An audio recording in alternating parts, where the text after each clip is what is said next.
அனைவருக்கும் வணக்கம். என் பெயர் ஈஸ்வரி. நான் 5ஆம் வகுப்பு படிக்கின்றேன். நான் எடுத்துக்கொண்ட தலைப்பு சுதந்திர தினம். தித்திக்கும் தேன் தமிழ் திக்கட்டும் பரவட்டும். என் முத்தமிழ் தாய்க்கு என் முதல் கண் வணக்கங்கள். எதிர்கால பேக்குளத்தில் எதிர் நீச்சல் போட்டு நித்தம் நான் பேசிட எழுதிட பேதமை புரிந்திட நடுவர்களே, ஆசிரியர் பெருமக்களே, ஆண்டோர்களே, சான்றோர்களே, என்னை போன்றவர்களே, வையகமே வானகமே, என்னை வாழ வைத்த தமிழகமே, உங்கள் அனைவருக்கும் என் முத்தான முதல்கண் வணக்கங்கள் தெரிவித்துக் கொண்டு என் தலைப்பை நுழைகிறேன். என் தலைப்பு சுதந்திர தினம். ஆகஸ்ட் 15 இது ஒரு சாதாரண அன்று. பல பேர் தங்கள் இணையரை தாம் செய்து நமக்காக சுதந்திரத்தை பெற்றுத் தந்த ஒரு புனிதரான். ஜாதி மதம் பேதங்களை கடந்து ஒவ்வொரு இந்திய குடிமகனும் நமது சுதந்திர காற்றை கர்வத்தோடு சுவாசிக்க துவங்கினார்.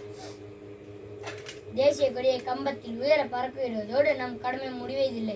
நம்முடைய சிந்தனைகளும் எண்ணங்களும் நமது தேசிய கொடியை போல எப்பொழுதும் உயர்ந்து பிறந்திருக்க வேண்டும் என்று உறுதியெடுத்துக் கொள்ளும் ஒரு நன்னாளாக இந்நாள் இருக்கிறது.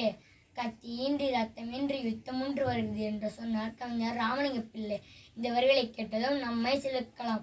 ஆனால் அவர் கூறிய அந்த யுத்தத்தில் ஒரு பக்கத்தில் இருந்தவர் மட்டுமே கத்தி எறிந்தனர் என்பதை நாம் மறந்துவிடக்கூடாது. திசையில் இருந்தவர்கள் பீரங்கிகளோடு முன்னேறிய அதே வேளையில் இதை பற்றியும் கவலைப்படாமல் தன் நாட்டிற்காகவும் நாட்டு மக்களின் நலனுக்காகவும் போராடிய நம் முன்னோர்களை கட்டாயம் நினைக்க வேண்டும்.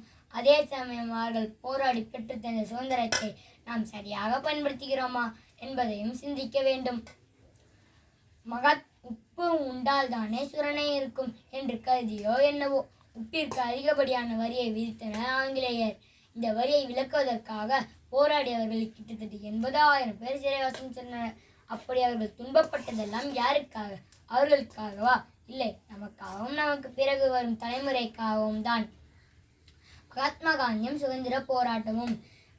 இந்தியாவின் சுதந்திர போராட்டத்தை தலைமையேற்று நடத்திய பெருமை மகாத்மா காந்தியை சாரும். இவர் முன்னெடுத்து சத்தியாகிரக போராட்டம் இந்தியாவின் சுதந்திரத்திற்கு உதவியதோடு மட்டுமல்லாமல் மற்ற நாடுகளுக்கு அது ஒரு வழிகாட்டியாக இருந்தது. இவர் சுதந்திரத்திற்கு மட்டுமல்லாமல் மது ஒழிப்பு, தீண்டாமை, சமூக நீதி இப்படி பல சீர்திருத்தங்களை முன்னெடுத்து அதற்காக போராடியுள்ளார். ஏராளமான நாட்கள் உண்ணாவிரதமும் இருந்துள்ளார். வ.உ.சி.யும் சுதந்திர போராட்டமும் வணிகம் மூலம்தான் ஆங்கிலேயர் நமது நாட்டிற்குள் வந்தனர் என்பதை நாம் அறிந்தது.